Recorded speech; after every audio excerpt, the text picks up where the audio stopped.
there's my Warlock. Way to keep a man waiting. How are you doing, my dear? Long time no see. How long has it been? Oh, yes, a year exactly. It's what our contract dictates. A dinner date in your dreams once a year, and I continue providing you with my sweet, sweet infernal power. I must say, your imagination has grown since I was last here. Is it bigger in here, or is it just me? No, darling, you wound me. Don't be so cold. I think you have a rather lovely deal with me. There are Warlocks with far, far, far worse packs than yours. Dinner and the occasional favour are certainly better than ritual sacrifices and sprouting horns. And I've been watching your adventures closely, oh, so closely. The havoc you bring, it's riveting. I can't help but enjoy myself. No, don't grump. It sullies your beauty. All adventurers bring havoc wherever they go. Regime changes, great battles, shake-ups in the demonic order. It's all quite wonderful, and I'm riding your wave. I'm in your corner. I love the havoc adventurers bring, even more so if innocents are caught in the crossfire.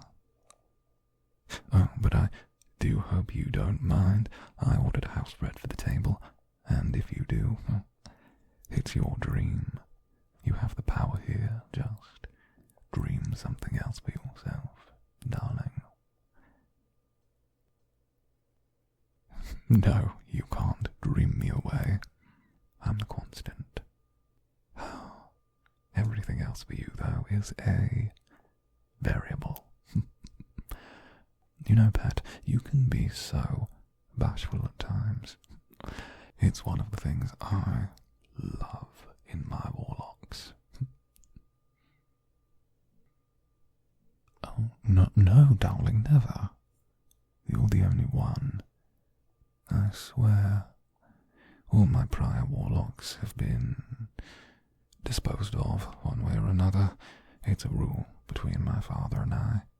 I'm only allowed one Warlock at a time. After that small incident a few centuries ago, he's worried I might raise a Warlock army to kill him again. Oh, to be young and rebellious.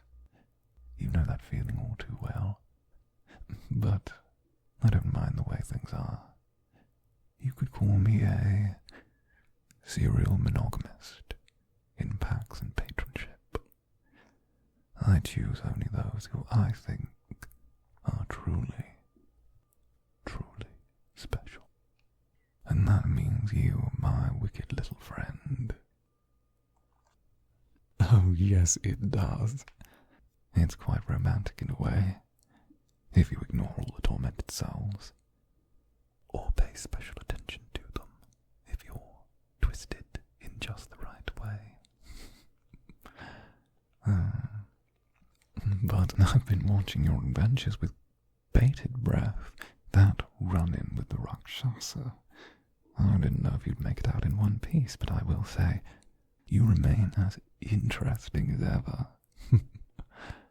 And I will admit, despite them being only once a year, I find our cordial meetings in your dreams, our dinner dates, well, I find myself rather looking forward to them. It's rather enjoyable to get in your head and just poke around a touch inside. Yes, I do think so. You can feel it, can't you? I know you can. You're speaking to me right here. I'm sat across from you, but at the same time, I'm far, far closer, aren't I? I'm that strange tingle that runs down your spine. I'm that ghostly touch graces your skin when you least expect it. And of course, I'm that thing just in the corner of your eye that you can never quite see. I love it. You never know where I am or what I look like, but I'm always there, keeping my eye on you. And I think on some deep, dark level, my dear, my wicked warlock, you quite like it. But as beautiful as this scene is, I must ruin it. I have a job for you. If you would think back a few moments, do you recall how I informed you that I have but one warlock? Well, this is true. However, it seems that there has been a hiccup in my standard way of doing things. One of my prior charges, one of my former warlocks, has been returned to our world via necromancy. Someone has raised them from the dead, and due to a loophole in my contract, I did not account for partial resurrection, revivification, resuscitation, yes, but partial revivification, resuscitation, yes, but partial resurrection, no. I need you to return my former warlock to where they belong, and by that I mean 6 feet below ground level. Otherwise, my pact with them remains active, and due to the nature of my deal with my father, the strength I lend you will slowly ebb back to them. Yes, I'm getting to that. Your reward. What you get in return for services rendered outside of the initial scope of our contract under subsection B-G3 is 50% of the power my ex-warlock currently possesses. This would be quite the boon for you when you run around casting Eldritch Blast. I could even see it being quite entertaining for me.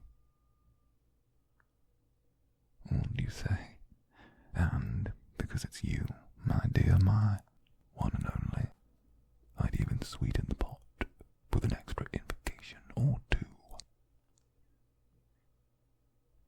What do you say, my dear?